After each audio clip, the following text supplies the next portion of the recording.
लगातार हमने आपको दोनों चरण प्रोग्राम के पूरी ईमानदारी तक पहुँचाई। ये तीसरा चरण और आखिरी चरण है और तमाम जितने भी नेतागण हैं वो एक ऐलान करना चाहते हैं, जितने भी कर्मचारी महामारी से ग्रस्त होकर जिनकी मृत्यु हुई है। सबसे डिलोर साहब के पास आऊँगा। पहले डिलोर साहब, क्या ऐलान है वो, अब जितने भी यूनियन है वो इन निर्दोष कर्मचारियों के लिए क्या महामारी से जो जिनकी मृत्यु हो चुकी, क्या एक्शन लेने वाले हैं? आज प्रशासन से बात करने के बाद पता लगा है कि आज प्रशासन कहीं भी सफाई कर्मचारियों के हित में नहीं है। दिल्ली में नहीं, पूरे हिंदुस्तान में नहीं है। सबसे पहले मौत हुई थी संदीप वाल्मीकि की बुलंदशहर के अंदर, उसको इंसाफ नहीं मिला। उसके बाद कानपुर में एक मौत हुई, उसको इंसाफ नहीं मिला। 2 मौतें दिल्ली में हुई। अगर काम करते करते कर्मचारी कोरोना सस्पेक्टेड हो रहा है, कोरोना से पॉजिटिव हो रहा है और उसकी मृत्यु हो रही है, तो कोई भी कर्मचारी, एक भी कर्मचारी, हमारा सफाई कर्मचारी इनकी निगाह में पॉजिटिव नहीं है। जैसे कि हमारे सुनील नेताजी ने कहा कि हमारा कर्मचारी काम करता है, बहुत अच्छा बोला, बिल्कुल ईमानदारी से काम करता है और बिना लोभ लालच के काम करता है। ये बात सत्य है कि हम बिना लोभ लालच के काम करते हैं। हम बिना लोभ लालच के ही यहाँ पर आके इनसे बात भी कर रहे थे कि हमारा कर्मचारी, ये आप अपना कर्मचारी तो मानो कि मेरा कर्मचारी गया है, लेकिन वो नहीं मान रहे जिसके कारण वो गया है। वो तथ्य आपने नहीं जाने।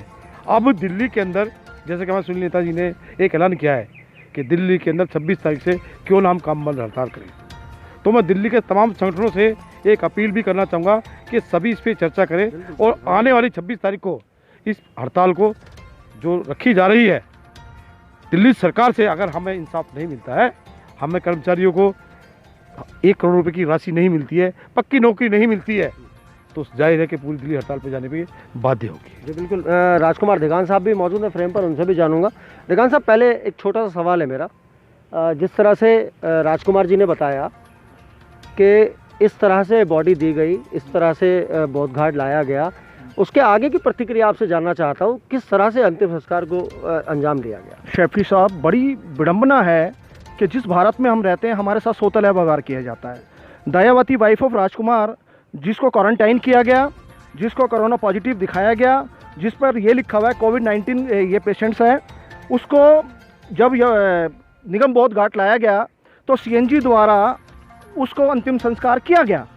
ये स्पष्ट होता है और स्पष्टता के तौर पर मैं ये भी कहता हूँ कि जब ये सार्थक है और ये प्रमाणित हो गया कि ये कोरोना पॉजिटिव है, तो सरकार उसको 1 करोड़ रुपए देने की जो बात कर रही है तो उसको क्यों नहीं देना चाहती? ये 2 बातें हैं, यानी करनी व कथनी में फ़र्क है।